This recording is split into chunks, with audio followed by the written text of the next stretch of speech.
세상에 이런 날이 정말 옵니다.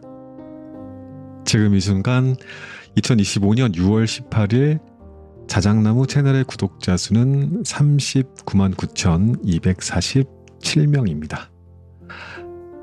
40만 명에 가까운 숫자. 물론 아직은 조금 남아있지만 일주일이든 열흘이든 이대로라면 곧 닿을 수 있을 것 같은 기분이 듭니다. 첫 영상 올렸던 게 2020년 3월 초였으니까요. 5년하고도 4개월 만에 도착한 숫자입니다. 그 숫자의 무게를 실감하자면요. 제가 살고 있는 강릉의 인구가 약 20만 명 정도 되니까 그 2배에 해당하는 분들이 제 채널을 구독하고 있다는 뜻입니다. 참 어마어마한 일입니다. 뭐라고 표현을 해야 될까요? 이 벅찬 마음을. 제 기억이 맞다면 지난 5년 4개월 동안 대단히 큰 일이 있지 않는 한 저는 매주 2편씩의 영상을 꾸준히 올려왔습니다. 화려하거나 대단하진 않았는데 성실하게 책을 읽고 이야기하고 여러분들과 나눠왔던 시간들이죠. 일단 스스로에게 칭찬하고 싶습니다. 자작나무 아저씨 애썼다. 수고 많았어요. 그리고 이 길을 함께 걸어와준 우리 나무님들께도 진심을 담아서 고개 숙여 인사드립니다. 이 인연 보통 인연 아닌 거잖아요. 그죠? 정말 감사합니다. 자, 그럼 우리 이제 좀 기뻐해 볼까요? 40만 명을 기념해서 이 영상의 댓글에 축하 인사를 남겨주십시오. 그 중에서 10분을 랜덤으로 선정해서 책 10권씩을 보내드리려고 합니다. 아, 근데 다 제가 읽었던 책이에요. 제 책장에 있는 책 보내드리는 거거든요. 거의 새 것도 있고 어떤 거는 또 밑줄이 가득하기도 하고 낡은 책도 있을 겁니다. 또 장르도 무작위로 담을 예정이지만 그러한 책들이라도 괜찮다면 댓글 열심히 달아주십시오. 한 달 뒤에 댓글을 남겨주신 분들 중에 랜덤 추첨해서 10분 뽑아서 책 보내드리겠습니다. 재밌겠죠? 자, 그럼 이제 오늘의 책으로 넘어가 볼까요?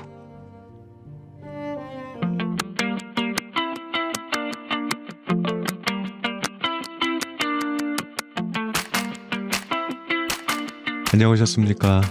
여름 아저씨 책 읽는 자작입니다. 당신은 오늘 무슨 말을 들으며 하루를 보내셨습니까? 누군가의 독한 말? 아니면 당신 스스로가 당신에게 내뱉은 그 말? 사람을 죽이는 건 칼이 아니라 말이란 이야기 참 많이 듣습니다. 근데요, 더 정확히 말하자면 입 밖으로 나온 말보다 더 조심해야 할 게 있다는 거예요. 혀 끝에서 미쳐 나오지 못한 그 마음의 말이 가장 먼저 가장 깊게 자기 자신을 상하게 한다는 이야기. 오늘 소개할 책 정신과 의사에게 배우는 자존감 대화법. 지은이 문지현, 펴낸 곳은 사람과 나무입니다. 이 책은 우리가 흔히 말하는 말 잘하는 법에 관한 책 아닙니다. 그것보다 더 깊고 더 진지합니다. 왜 어떤 사람은 자기 말에 스스로 상처를 입고 무너질까요? 왜 그 사람의 입에서 나오는 말은 늘 싸늘하거나 부서지거나 외로울까요? 이 책은 말하고 있습니다. 말을 바꾸고 싶으면 입보다는 먼저 마음을 고쳐야 한다고요. 수많은 대화법 책이 놓치고 있던 그 본질. 당신 안에서 매일 수천 번 반복되는 작고 독한 말들이 당신을 어디까지 데려가는지, 그리고 어떻게 그 흐름을 되돌릴 수 있는지. 오늘 당신의 말이 바뀌고 내일 당신의 인생이 달라지는 진짜 출발점을 함께 열어보겠습니다. 이 책 다 듣고 나시면 나무님들은 이 책을 몰랐던 때로는 돌아가실 수 없을 겁니다.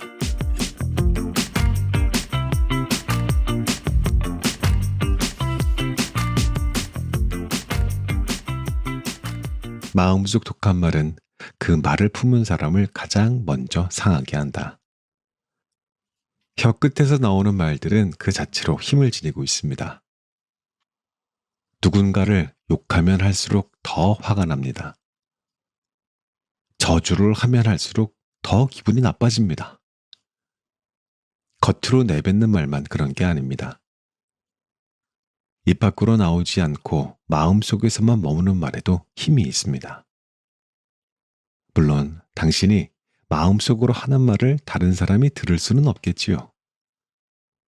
그러나 이 세상 딱 한 사람, 당신 자신만은 그 말을 생생히 듣게 됩니다. 마음속으로 하는 당신의 말이 꿀의 말이라면 당신을 이롭게 할 것입니다. 그러나 그것이 독의 말이라면 당신을 상하게 할 것입니다. 마음속의 말을 화초를 갖고도 잘 다듬고 보살펴야 하는 것도 그래서입니다. 마음속의 말의 메커니즘을 좀 더 자세히 살펴볼까요? 인간의 두뇌에 맺힌 각종 생각은 말이나 장면 등 다양한 형태를 띱니다. 이 생각들은 내용에 따라 각양각색의 감정을 불러일으킵니다. 맛있는 빵을 생각하는 경우로 예를 들어보겠습니다. 기억 속에 남아있던 맛있는 빵 그림이 머릿속에 그림처럼 그려지면서 그와 동시에 온갖 감정들이 쏟아집니다. 만일 적당히 배가 고픈 상태라면, 아, 그때 맛있는 빵 먹으면서 즐겁고 행복했지 하는 생각과 함께 만족감과 행복이라는 감정이 올라올 것입니다. 너무 배가 고픈데 당장 먹을 수 없는 상황이라면 대체 이 수업은 언제 끝나는 거야? 등과 함께 답답함, 짜증 같은 감정이 올라오겠죠. 그러한 상황에서 옆에 앉은 친구에게 말을 겁니다. 수업 몇 분 남았어? 이런 식으로 머릿속에 들어있던 생각이나 말을 할 때 쓰는 근육들은 진짜로 움직이면서 기도를 통과한 소리가 마침내 말이 되는 겁니다. 말은 이렇듯 입 밖으로 나감으로써 진짜 말이 되는 겁니다. 그런 의미에서 마음속의 말은 말의 씨앗입니다. 두뇌에서 생성된 모든 말이 입 밖으로 나가지는 않습니다. 어떤 말은 마음속에 그냥 머물러 있기도 합니다. 입 밖으로 독하고 악한 말을 내뱉으면 그 말이 독침이 되고 비수가 되어 상대방을 상하게 합니다. 입 밖으로 순하고 착한 말을 내뱉으면 그 말이 약이 되어서 상대를 이롭게 합니다. 여기에서 가장 중요한 점은 순한 말이든 독한 말이든 그 말이 상대방에게 영향을 미치기 전에 그 말을 하는 사람에게 먼저 영향을 미친다는 사실입니다. 마음속의 말도 마찬가지입니다. 순하고 착한 말의 씨앗을 심으면 그것이 사람을 이롭게 합니다. 반대로 독하고 악한 말의 씨앗을 심으면 그것이 사람을 해롭게 합니다. 마음속에 품은 말에 독이 들어있으면 그 말이 자신을 품은 사람을 상하게 합니다. 반대로 마음속에 품은 말에 꿀과 향기가 들어있으면 그 말이 자신을 품은 사람을 이롭게 하고 향연하게 합니다. 입 밖으로 내뱉은 말은 상대방만 듣는 것이 아니라 그 말을 하는 사람도 같이 듣거든요. 아니, 좀 더 정확히 말하자면 듣는 사람은 그 말을 한 번 듣지만 말하는 사람은 말하기 전과 말할 때 2번 듣습니다. 입 밖으로 나오지 않고 마음속에 머무는 말도 뇌로 듣고 해석하게 되기 때문입니다. 한 사람의 입에서 나온 말은 말한 사람과 듣는 사람의 두뇌에 동시에 입력되어 무슨 의미인지 낱낱이 해석됩니다. 그리고 그 의미에 따라서 좋으면 좋은 대로, 나쁘면 나쁜 대로 각자 감정적인 반응을 겪게 됩니다. 반면 마음속에 품은 말, 즉 자신에게 하는 말은 그 말의 주체, 즉 화자만 들을 수 있습니다. 상대방에게 하는 말과 자기 자신을 향해 하는 말 사이에는 본질에서 큰 차이는 없습니다.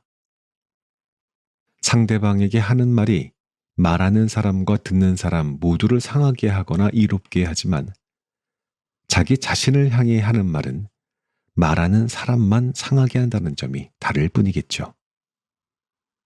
입 밖으로 내뱉든 내뱉지 않든 똑같은 내용의 말이 두뇌에서 분석되고 가슴에서 새겨지기 때문입니다.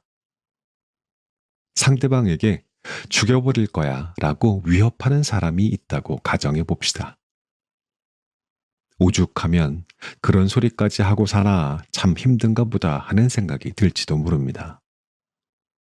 아무튼 상대방에게 이렇게 험한 말을 쏟아내는 사람과 몸의 마음은 그야말로 누군가를 죽여버리고 싶을 만큼의 엄청난 분노와 나쁜 감정들로 들끓을 것입니다. 이번에는 이 사람이 그 말을 입 밖으로 내뱉지 않고 입술을 깨물며 참고 속으로만 외쳤다고 가정해 봅시다. 이러한 상황에서 그의 몸과 마음이 평안해지기를 기대하는 것은 아무래도 무리일 것입니다. 이렇듯 이글거리는 분노와 온갖 불편한 감정을 지닌 사람이 입 밖으로 소리를 질렀든 속으로 생각만 했든 해로움을 끼친다는 점에서는 거의 차이가 없습니다. 아니, 마음속으로 하는 나쁜 말은 입 밖으로 내뱉는 나쁜 말보다 더 해롭고 치명적일 수 있습니다. 왜냐하면 나쁜 말이 씨앗이 된 나쁜 생각이 그리고 그 기운이 당신 안에 갇힌 채 사방으로 흩어지지 않고 고스란히 에너지를 유지한 상태로 당신을 공격하고 상하게 할 것이기 때문입니다. 자기 자신을 향해서 내뱉는 독한 말들에는 자기 비하나 한탄 등이 있습니다. 예를 들면 다음과 같은 말들이겠습니다. 내가 하는 일이 다 그렇지 뭐. 진짜 한심하다니까. 아, 나는 정말 되는 일이 하나도 없어. 이게 뭐야, 바보같이. 자기 자신을 향한 이러한 독한 말들은 당신을 상하게 하고 망치기의 십상입니다. 곰곰이 생각해보면 당신은 전혀 한심한 사람이 아닐지도 모릅니다. 비록 지금은 운이 따르지 않아 일이 잘 안 풀리고 있지만 잘 생각해보면 되는 일이 하나도 없는 것은 아닐 수 있습니다. 그리고 당신은 실제로 바보일 가능성보다 바보가 아닐 가능성이 훨씬 큽니다. 그런데도 당신의 부정적인 생각이 마음속 험한 말이 당신의 머릿속을 한바탕 휘젓고 지나갑니다. 그렇게 되면 그 순간만큼은 당신은 정말 한심한 사람이요. 뭐 하나 제대로 되는 일 없이 운 나쁜 바보가 되고 맙니다. 제가 상담 진료한 분 중에 친한 친구가 자살로 세상을 떠난 뒤 엄청난 고통을 겪은 사람이 있습니다. 그분의 정신적인 고통의 원인은 일종의 죄책감이었습니다. 그렇게 살 거면 차라리 죽어버려 라고 자신이 홧김에 내뱉은 그 말 때문에 친구가 죽었다고 생각했던 겁니다. 과연 그럴까요? 그렇지 않을 겁니다. 틀림없이 그 친구는 죽음만이 유일한 해결책인 것처럼 느껴지는 도무지 헤어날 방법이 없어 보일 정도로 크고 고통스러운 문제에 맞닥뜨려 있었을 겁니다.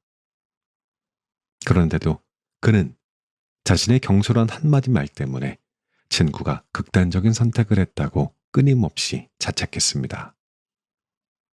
그러다가 급기야 자신도 같은 선택을 해야 하는 것이 아닌가 심각하게 고민하는 상황에 이르렀던 겁니다. 과연 그의 친구가 그의 말 한마디 때문에 목숨을 버렸을까요? 단언하건대 그렇지는 않을 겁니다.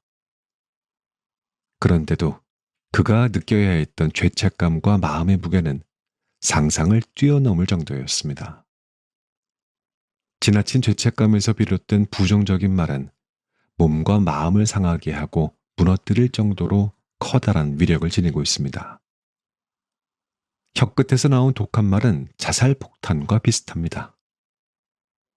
자살폭탄은 주위에 있는 많은 사람을 죽이고 다치게 합니다. 동시에 자살폭탄을 던진 사람도 반드시 죽거나 다치게 합니다. 사실 폭탄 공격으로 가장 큰 피해를 보는 사람은 다른 누구도 아닌 폭탄을 던진 사람 자신입니다. 같은 이치로 혀끝에서 나온 독한 말도 상대방을 상하게 하기 전에 그 말을 한 사람을 먼저 상하게 합니다. 자신은 다치지 않고 다른 사람만 상하게 할 수 있는 자살폭탄 같은 것은 이 세상에 없습니다. 혀끝에 독을 품고 산다면 살모사보다 나을 게 없다. 독한 말로 상대방에게 치명적인 상처를 입히며 살 바에는 차라리 말을 하지 못하는 게 나을 수 있습니다. 혀끝에 독을 품고 산다면 살모사보다 나을 게 없는 존재입니다. 사람은 살모사가 아닌데 왜 말을 할 때마다 혀끝에 독을 품고 험한 말을 쏟아내어 상대방에게 상처를 줄까요? 분명히 알아야 할 것은 그 독한 말이 상대방을 핥히고 상하게 하기 전에 당신을 먼저 해친다는 사실입니다. 그러고 보니 툭하면 독한 말로 남을 괴롭히는 사람은 살모사보다는 말벌에 가까울 수도 있습니다. 왜냐하면 살모사는 그 독으로 다른 동물을 해치고 자신은 해를 입지 않지만 말벌은 다른 동물이나 사람을 쏘고 나서 자신도 목숨을 잃죠. 정신과 의사로 일하다 보면 지나치게 화를 내다가 상대방만이 아니라 자기 자신까지 곤란한 상황에 빠지는 사람들을 종종 만나고는 합니다. 그러한 사람들을 보고 있으면 안타까운 생각도 듭니다.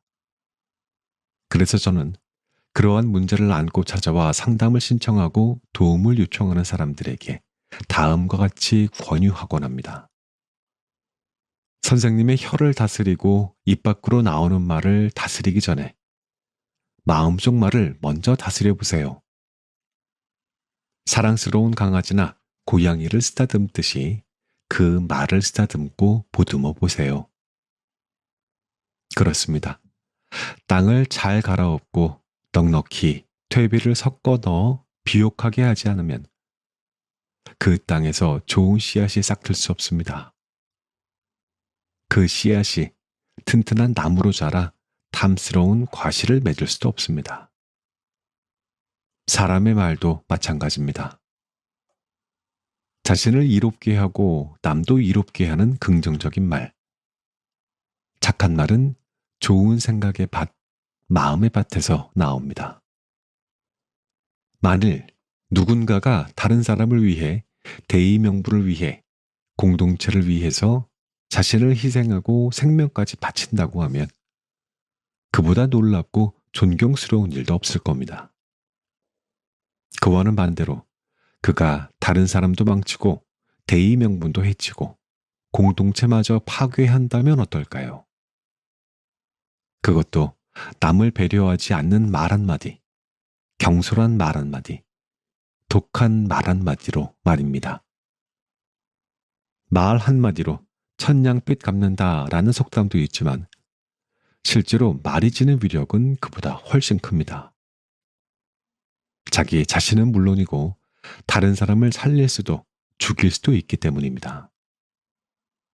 힘들지라도 당신이 당신의 마음밭을 잘 가꾸고 마음속 말을 잘 보듬고 입 밖으로 나오는 말을 지혜롭게 다스려야 하는 것도 그래서입니다.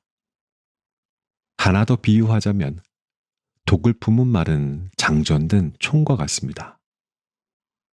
얼핏 보면 상대를 겨누는 것 같지만 결국 그 총뿌리는 당신의 뒤통수를 향하게 되어 있습니다. 2008년 제작된 반전 포스터 뿌린 대로 거두리라는 세계 5대 광고지에서 무려 12개의 상을 휩쓸며 한국 광고계 역사에 한 획을 그은 걸작입니다. 최단기간, 최다 수상 기록 등 다양한 수식어보다도 강렬한 것은 포스터 그 자체입니다. 강력한 메시지의 힘입니다. 가로로 길게 펼쳐놓은 포스터는 기둥에 붙였을 때에는 비로소 진가가 드러납니다. 누군가를 겨눈 긴 총구가 기둥을 돌아 결국 자신을 향한다는 매우 강력하고 효과적인 반전 메시지가 이 포스터에 담겨 있습니다. 부부싸움할 때 아내의 목소리가 갑자기 높아지면 남편은 혈압이 상승하고 심장박동이 1분에 75회에서 95회 이상으로 급격히 빨라진다고 합니다. 물론 반대도 마찬가지입니다. UC 버클리대의 정신의학과 로버트 레벤슨 교수가 발표한 실험 결과입니다. 그로 인해 남편은 판단력이 떨어져서 결국 아내의 말이 귀에 들어오지 않게 됩니다. 그러므로 목소리를 높여 이야기하는 것이 소용없는 일이 되고 마는 것이죠. 역설적이게도 고함치면서 큰 소리로 이야기하면 오히려 아무 소리도 들리지 않게 된다는 겁니다. 다카시 아유무는 23세 나이에 쓴 자서전 날마다 모험과 세계 일주를 하면서 쓴 사진 에세이 러브 앤 프리로 잘 알려진 인물입니다. 그가 하는 말에 잠시 귀를 기울여 보겠습니다. 누군가의 말 한마디에 행복을 느낄 때가 있다. 누군가의 한마디로 인생이 바뀌는 사람이 있다. 누군가의 한마디를 버팀목으로 일생을 사는 사람도 있다. 한마디 한마디의 사랑을, 말의 힘을 이보다 더 잘 표현한 글을 저는 아직 본 적이 없습니다. 맞습니다. 당신이 내뱉는 말 한마디 한마디가 누군가에게 행복을 줄 수 있고 인생을 바꿔놓을 수도 있습니다. 누군가의 인생에 든든한 버팀목이 될 수도 있습니다. 이것이 바로 당신이 마음밭을 잘 가꾸고 마음속 말을 잘 보듬고 입 밖으로 나오는 말을 잘 다스려야 하는 이유입니다.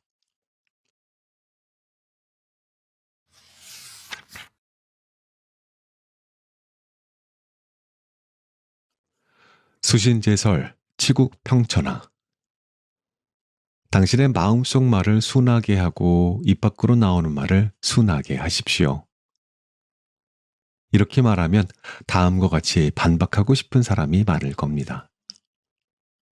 말을 순하게 하라고요? 지금 무슨 한가한 말씀을 하시는 거예요? 요즘 세상이 어떤 세상인데? 조금이라도 더 크고 자신감 넘치는 목소리로 탄탄한 논리로 상대방을 완전히 제압하지 않으면 오히려 당하기에 십상이라고요. 그러고 보니 실제로 그런 세상인 것도 같습니다. TV에서 제공되는 시사 토론 프로그램은 말할 것도 없고 심지어 예능 프로그램까지 독하게 말 잘하는 사람이 대단히 인기를 얻고 있으니까 말이죠. 또한 그러한 세태를 반영하듯 시중에는 온갖 독하고 당당하게 말 잘하는 기술을 전수하는 책들이 많습니다. 그런데도 마음속 말과 입 밖으로 나오는 말을 순하게 하라고 권유하는 것은 왜일까요? 말은 물처럼 막히거나 고여있지 않고 자연스럽게 흘러야 하기 때문입니다. 순하다라는 단어를 자세히 살펴보면 그 이치를 이내 깨닫게 됩니다. 네이버 국어사전에서 찾아보면 순하다는 성질이나 태도가 까다롭고 고집스럽지 않다, 기세가 거칠거나 세지 않다 등으로 정의되어 있습니다. 그 밖에도 맛이 독하지 아니하다, 일의 진행이 순조롭다, 사물의 진행 방향과 바람이 부는 방향이 같다라는 뜻도 가지고 있습니다. 한자로는 머리, 혈에 내천이 더해져서 순할 순이 만들어지는데 물이 위에서부터 아래로 순리에 따라 흐른다는 뜻을 가집니다. 국어사전의 설명만 읽어도 왠지 마음이 놓이는 듯한 느낌이 드는 것은 저 혼자만의 생각일까요? 요즘 세상 돌아가는 걸 보면 순하지 않은 것들, 거칠고 억센 것들로 가득해 보입니다. 온갖 독한 일들이 연달아 터지고 온갖 독한 말들이 전쟁터에서 총알과 포탄 날아다니듯 날아다니고 온갖 독한 사람들이 거리를 활보합니다. 그 물살이 어찌나 빠르고 거센지 정신을 차리기 어려울 정도입니다.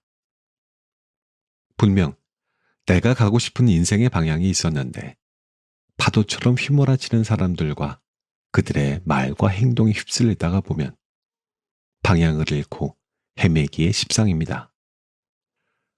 이렇듯 순하지 않은 세상에서 순한 말을 하며 살아야 한다고 말하면 어쩌면 어불성설처럼 여겨질 수 있습니다. 말에 관한 이야기를 하면서 정작 제가 말도 안 되는 소리를 한다고 비난하고 싶은 분들이 있을지도 모르겠습니다. 하지만 독한 세상이기에 갈수록 독해져만 가는 세상이기에 더욱더 필요한 것이 바로 순한 말입니다. 순한 말은 독한 말보다 오히려 힘이 세고 영향력도 큽니다. 땅을 잘 갈아엎고 다듬어 기름진 땅을 만든 뒤 좋은 씨앗을 뿌리듯이 마음밭을 순하게 가꾸어 좋은 말의 씨앗을 뿌려야 합니다. 씨앗에 물을 주고 햇볕을 쬐어주고 거름을 주어서 잘 자라게 하듯이 마음속 말의 씨앗을 정성껏 다듬고 보듬어 입 밖으로 내보내야 합니다.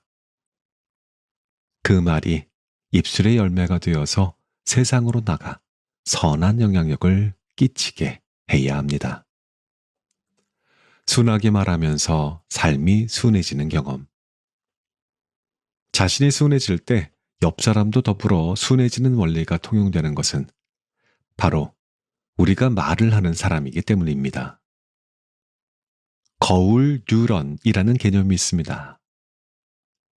이 개념이 처음 발견되고 소개된 것은 원숭이를 대상으로 한 어느 연구에서였습니다. 거울 뉴런은 동물이 어떤 행동을 할 때, 그리고 다른 동물이 자신과 똑같이 행동하는 것을 볼 때 활성화되는 신경세포입니다. 거울 뉴런은 상대방의 행동을 거울처럼 반사해서 똑같이 행동하게 합니다. 사람이 원숭이를 향해서 메롱 하고 약을 올리면 원숭이가 똑같이 메롱하는 장면이 거울 뉴런 연구에서 가장 잘 알려진 이미지입니다. 그런데 이후의 연구 결과 사람에게도 그와 비슷한 뉴런 집단이 있다는 것이 밝혀졌습니다. 사람의 뉴런은 동물의 그것과 어떻게 다를까요? 거울 뉴런의 기본적인 역할인 반사의 측면에서는 사람이나 동물이나 차이가 없었습니다. 다만 사람의 경우 거울 뉴런 혼자서 단독으로 작용하지 않고 수많은 신경세포가 모인 체계로 작용한다는 점뿐이었습니다. 거울 뉴런 체계가 인간의 뇌 속에서 어떤 역할을 하는지는 아직 정확히 밝혀지지 않았습니다. 그러나 거울 뉴런의 특성으로 미루어 볼 때 상대방의 행동이 어떤 의도에서 나온 것인지 이해한다거나 학습을 촉진한다거나 공감을 경험하는데 어떠한 역할을 할 거라고 추측할 뿐입니다. 학자들에 따르면 나는 이러한 사람이다 라고 깨닫는 자기 인식 과정에서도 거울 뉴런 체계가 작동한다고 합니다. 언어 역시 거울 뉴런 체계의 역할 가운데 빠뜨릴 수 없는 영역으로 보입니다. 사람의 뇌를 기능성 자기 공명 영상 장치로 연구한 결과 원숭이의 거울 뉴런 체계와 비슷한 역할을 하는 뇌 부위가 언어를 관장하는 뇌 부위와 매우 가까운 자리에 위치한 것으로 추측됩니다. 어린아이가 말을 배울 때 다양한 소리를 입으로 따라하는 것을 누구나 한 번쯤 본 적이 있을 겁니다. 이러한 과정을 거울에 반사되듯이라고 표현하는 것이 무리는 아니라고 생각합니다. 아이는 말이나 단어만을 따라하는 것이 아니라 온갖 종류의 소리를 흉내내며 어휘력을 늘려갑니다. 뇌 안에 들어있는 작은 거울은 상대방이 당신에게 하는 말과 행동과 표정을 반사하면서 당신이 하는 말과 행동과 표정에 영향을 끼칩니다. 당신이 한 말 역시 상대방의 뇌 속에 자리 잡은 그 조그만 거울에 반사된 채 당신에게 되돌아오는 것입니다. 당신이 지금 서 있는 그 자리, 그 주변이 온통 거칠고 독한 것들로 가득하다고요. 세상이 다 그렇지 뭐 하면서 무시하고 넘어갈 만큼 강심장이거나 무신경한 사람이라면 모르겠지만 만일 세상에 거칠고 험한 파도가 튀는 것이 불편한 사람이라면 어떨까요? 사람마다 가진 무수한 작은 거울들에 지금까지와 다른 순한 말을 반사해 보는 것도 나쁘지 않으리라는 생각입니다. 당신이 세상에 내놓은 순한 말이 그 말을 듣는 사람의 거울신경 체계에 가다 반사된 뒤에 다시 당신에게로 돌아옵니다. 이때 순한 말이 돌아올 수도 있고 순한 표정과 순한 행동 같은 말이 아닌 말로 돌아올 수도 있습니다. 그래서 순한 말은 다른 사람이 아닌 당신 자신을 위한 말이기도 합니다. 당신은 소중한 사람이니 독한 말이 가까이 오지 못하게 해야 하고 순한 말이 온 몸을 둘러싸게 해야 합니다. 수신제설 치국평천하라고 하면 다소 거창하게 들릴 수 있습니다. 거대해 보이는 말 뒤에 숨어있는 잔잔한 의미를 읽을 수 있다면 왜 이 말이 중요한지 짐작할 수 있을 겁니다. 본래 이 말은 수신제가 치국평천하로 사서오경 중 하나인 대학에 나오는 말입니다. 사전을 찾아보면 수신은 마음과 행실을 바르게 닦아 수양한다 라는 뜻입니다. 제가는 집안을 바르게 다스린다 라는 뜻이죠. 치국은 나라를 다스린다 라는 뜻이며 평천하는 천하를 평정한다 라는 뜻입니다. 여기에서 제설을 제가 대신 두는 데에는 그럴 만한 이유와 의미가 있습니다. 우선 마음과 행실을 바르게 닦아야만 혀를 제어할 수 있기 때문입니다. 집의 중심에 선 사람이 마음을 다스리고 혀를 다스려 제대로 말할 줄 안다면 가정은 제대로 돌아가게 되어 있습니다. 완력이나 강압으로는 도무지 움직이지 않던 사람들이 올바른 말에 차츰 제자리를 찾아갑니다. 그것도 누가 시켜서가 아니라 자기가 스스로 깨달아서 움직입니다.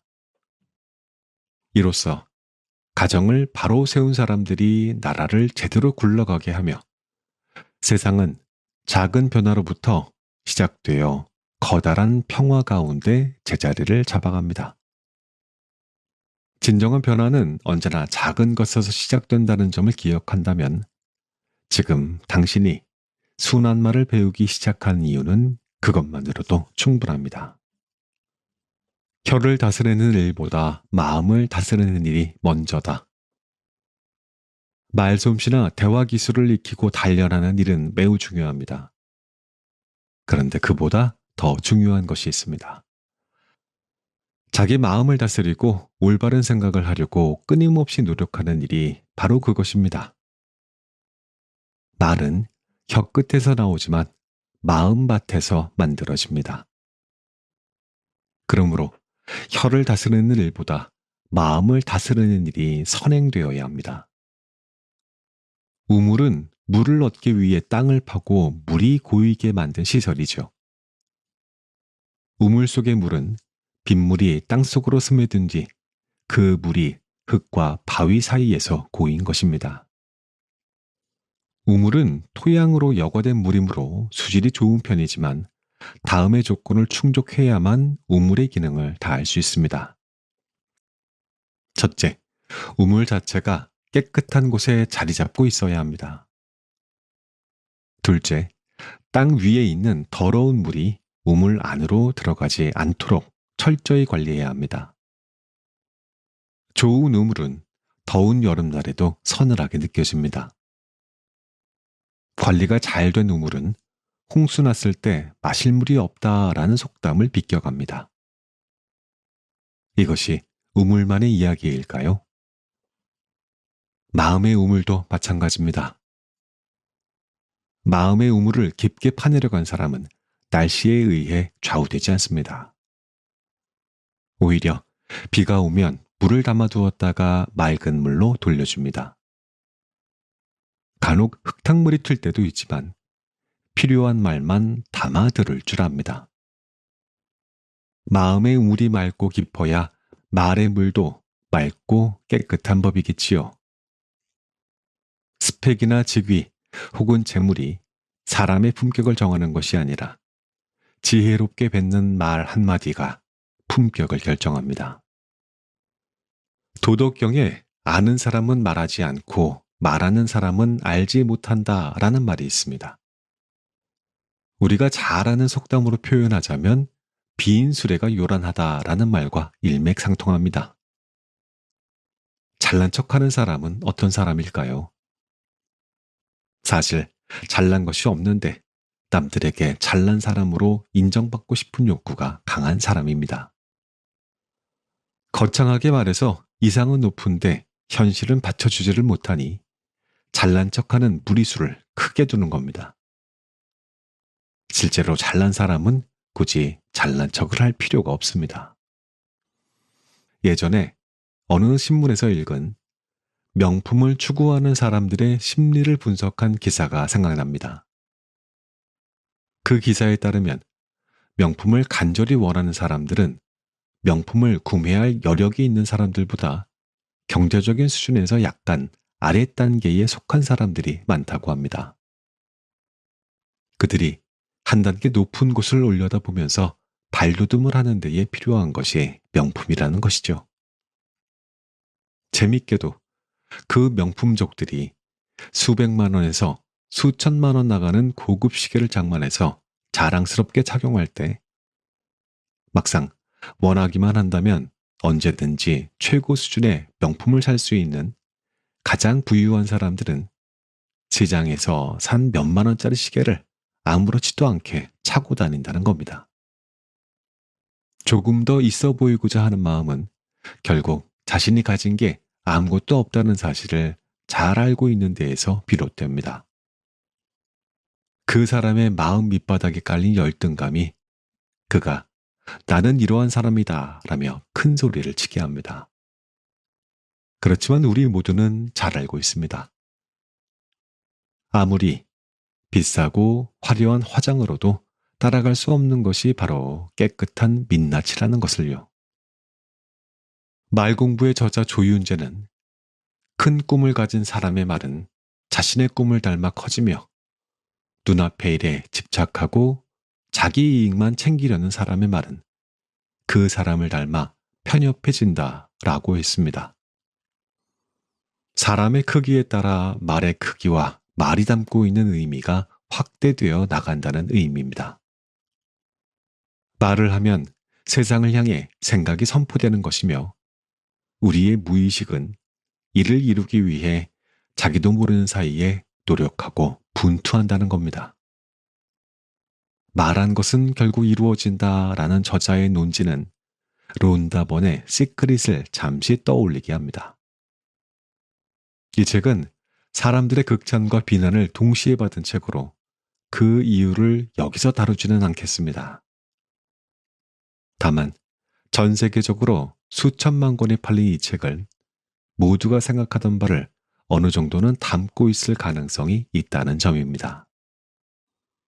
말 공부의 저자는 이 책에서 상대방이 하는 말을 가만히 들어보면 그가 어떠한 사람인지 알 수 있고 교육 수준은 어떠하며 미래에는 어떻게 될지 예측할 수 있다고 말합니다. 입으로 뱉은 부정적인 말, 위축된 말, 소극적인 말은 그 사람의 삶을 딱 거기에서 머물게 한다고도 하고요. 신경정신과 진료실에 오래 앉아 있다 보니 이 말에는 고개를 끄덕이게 됩니다. 그렇다고 꼭 입 밖으로 안 좋은 말을 내뱉어야만 나쁜 걸까요? 그렇지 않습니다. 진료실 안에서 만나는 내담자들 가운데 가장 안타까운 경우는 아무 말도 하지 않는 사람들이기 때문이죠. 대화와 소통을 통해 치료 기회를 잡을 수 있지 않을까 하는 기대를 품고 찾아온 병원에서 아무 말도 하지 못하고 앉아있는 사람의 마음이 어떨지 상상해 보십시오. 말해도 소용없다. 달라질 건 아무것도 없다. 나는 이미 끝났다. 아마도 마음속으로 이러한 결론을 내린 채 입도 뻥끗하지 않고 앉아있는 것은 아닐까요? 우울하고 절망적인 사람은 부정적인 말들을 하게 되는데요. 이때 했던 생각들은 일종의 흉터처럼 상처가 아문 뒤에도 흔적으로 남아서 자신에 대해 그리고 세상에 대해 부정적인 생각의 끄트머리를 품게 할 가능성이 있습니다. 나는 역시 안 돼. 이러한 말을 자기 자신에게 했던 사람은 힘들었던 그 시간이 지난 뒤에도 자신은 뭘 해도 안 되는 사람으로 규정하고 있을지 모릅니다. 사람들은 믿을 게 못 돼. 이러한 말을 세상과 자신을 향해 했던 사람은 주변에서 안타까움과 사랑을 가지고 바라보는 사람의 존재를 끝까지 눈치채지 못할지도 모릅니다. 그래서 당신이 하는 오늘 한마디의 말이 중요합니다. 오늘 무슨 말을 할 수 있을까요? 세상에 단 하나뿐인 자기 자신이라는 존재에 걸맞은 그러한 말. 씹다가 뱉은 껌 같은 말이 아니라 자신의 품격을 높여주고 인정해주는 말을 할 수 있다면 참 좋겠습니다.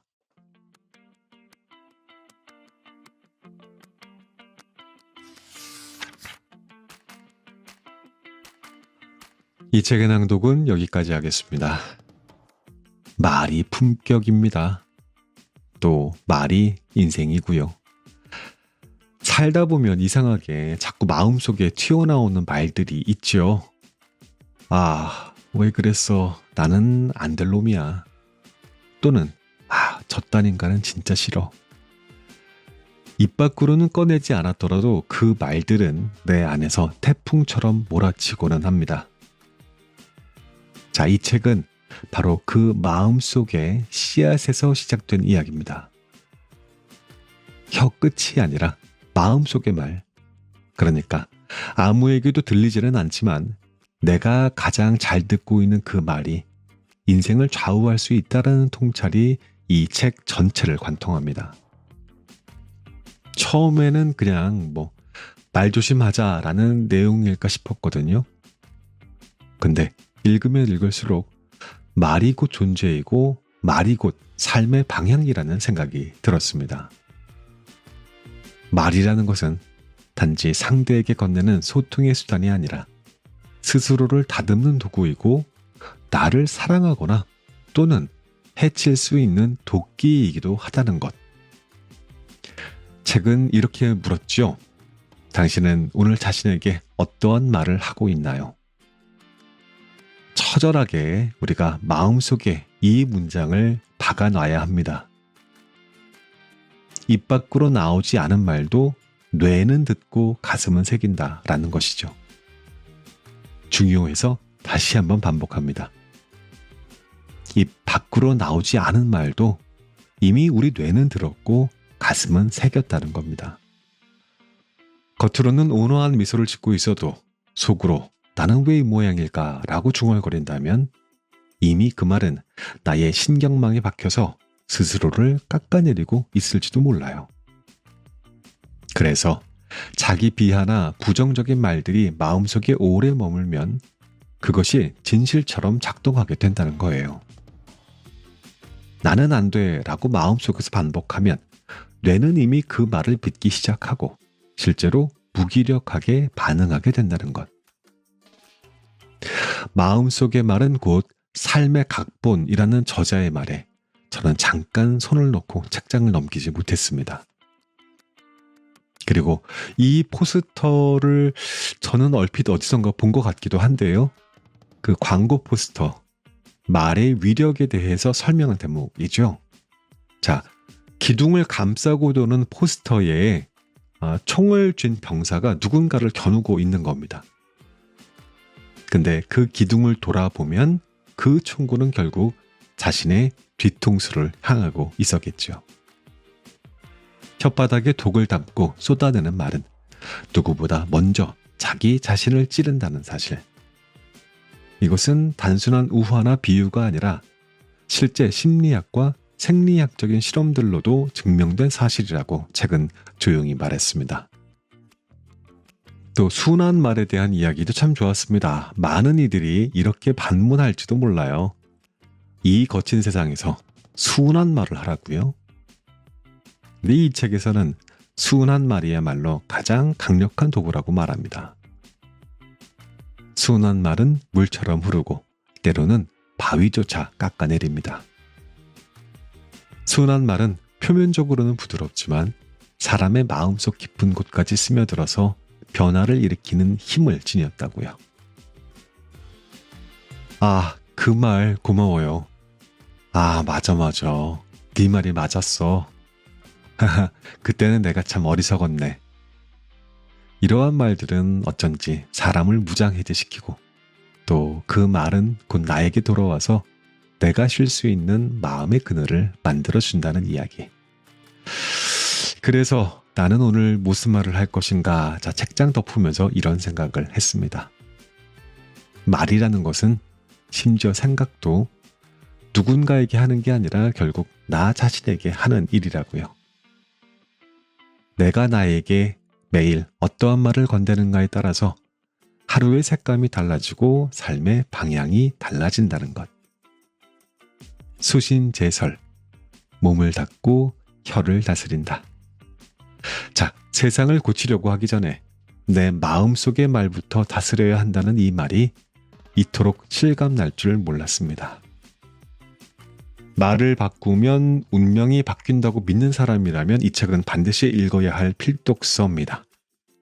그런데 반대로 말을 바꾼다고 뭐가 달라지냐라고 회의하는 사람이라면 더더욱 읽어야 될 책입니다. 이게 뭔 소리야? 자, 우리가 필요한 건 잘난 말이 아니라 따뜻한 말입니다. 말의 힘을 다시 믿게 되는 밤이었습니다. 저는 이만 물러갑니다. 안녕히 계십시오.